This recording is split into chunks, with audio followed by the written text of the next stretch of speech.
Código de Processo Civil. Livro 2º. Da função jurisdicional. Título I. Da jurisdição e da ação. Art. 16. A jurisdição civil é exercida pelos juízes e pelos tribunais em todo o território nacional, conforme as disposições deste Código. Art. 17. Para postular em juízo é necessário ter interesse e legitimidade. Art. 18. Ninguém poderá pleitear direito alheio em nome próprio, salvo quando autorizado pelo ordenamento jurídico. Parágrafo único. Havendo substituição processual, o substituído poderá intervir como assistente litisconsorcial. Art. 19. O interesse do autor pode limitar-se à declaração da existência, da inexistência ou do modo de ser de uma relação jurídica, da autenticidade ou da falsidade de documento. Art. 20. É admissível a ação meramente declaratória, ainda que tenha ocorrido a violação do direito. Título 2º. Dos limites da jurisdição nacional e da cooperação internacional. Capítulo I. Dos limites da jurisdição nacional. Art. 21. Compete à autoridade judiciária brasileira processar e julgar as ações em que o réu, qualquer que seja a sua nacionalidade, estiver domiciliado no Brasil. No Brasil tiver de ser cumprida a obrigação. O fundamento seja fato ocorrido ou ato praticado no Brasil. Parágrafo único. Para o fim do disposto no inciso I, considera-se domiciliada no Brasil a pessoa jurídica estrangeira que nele tiver agência, filial ou sucursal. Art. 22. Compete, ainda, à autoridade judiciária brasileira processar e julgar as ações de alimentos, quando o credor tiver domicílio ou residência no Brasil. O réu mantiver vínculos no Brasil, tais como posse ou propriedade de bens, recebimento de renda ou obtenção de benefícios econômicos decorrentes de relações de consumo, quando o consumidor tiver domicílio ou residência no Brasil, em que as partes, expressa ou tacitamente, se submeterem à jurisdição nacional. Art. 23. Compete à autoridade judiciária brasileira, com exclusão de qualquer outra, conhecer de ações relativas a imóveis situados no Brasil. Em matéria de sucessão hereditária, proceder à confirmação de testamento particular e ao inventário e à partilha de bens situados no Brasil, ainda que o autor da herança seja de nacionalidade estrangeira ou tenha domicílio fora do território nacional. Em divórcio, separação judicial ou dissolução de união estável, proceder à partilha de bens situados no Brasil, ainda que o titular seja de nacionalidade estrangeira ou tenha domicílio fora do território nacional. Art. 24. A ação proposta perante tribunal estrangeiro não induz litispendência e não obsta que a autoridade judiciária brasileira conheça da mesma causa e das que lhe são conexas, ressalvadas as disposições em contrário de tratados internacionais e acordos bilaterais em vigor no Brasil. Parágrafo único. A pendência de causa perante a jurisdição brasileira não impede a homologação de sentença judicial estrangeira quando exigida para produzir efeitos no Brasil. Art. 25. Não compete à autoridade judiciária brasileira o processamento e o julgamento da ação quando houver cláusula de eleição de foro exclusivo estrangeiro em contrato internacional, arguida pelo réu na contestação. Primeiro, não se aplica o disposto no caput às hipóteses de competência internacional exclusiva previstas neste capítulo. Segundo, aplicar-se à hipótese do caput o art. 63, parágrafos 1º a 4º. Capítulo 2º. Da cooperação internacional. Seção I. Disposições gerais. Art. 26.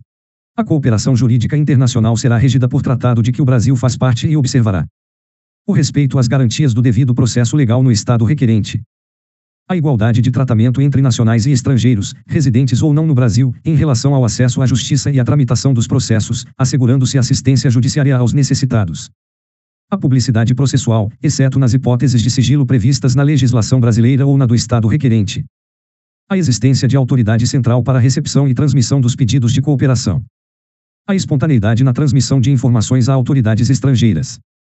Primeiro, na ausência de tratado, a cooperação jurídica internacional poderá realizar-se com base em reciprocidade, manifestada por via diplomática. Segundo, não se exigirá a reciprocidade referida no parágrafo 1º para homologação de sentença estrangeira. Terceiro, na cooperação jurídica internacional não será admitida a prática de atos que contrariem ou que produzam resultados incompatíveis com as normas fundamentais que regem o Estado brasileiro. Quarto, o Ministério da Justiça exercerá as funções de autoridade central na ausência de designação específica. Art. 27.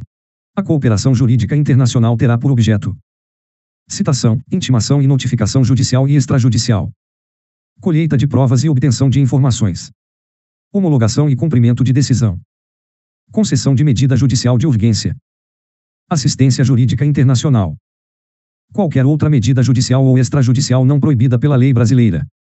Seção 2ª. Do auxílio direto. Art. 28.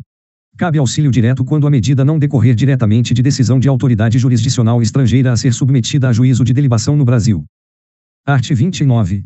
A solicitação de auxílio direto será encaminhada pelo órgão estrangeiro interessado à autoridade central, cabendo ao Estado requerente assegurar a autenticidade e a clareza do pedido. Art. 30.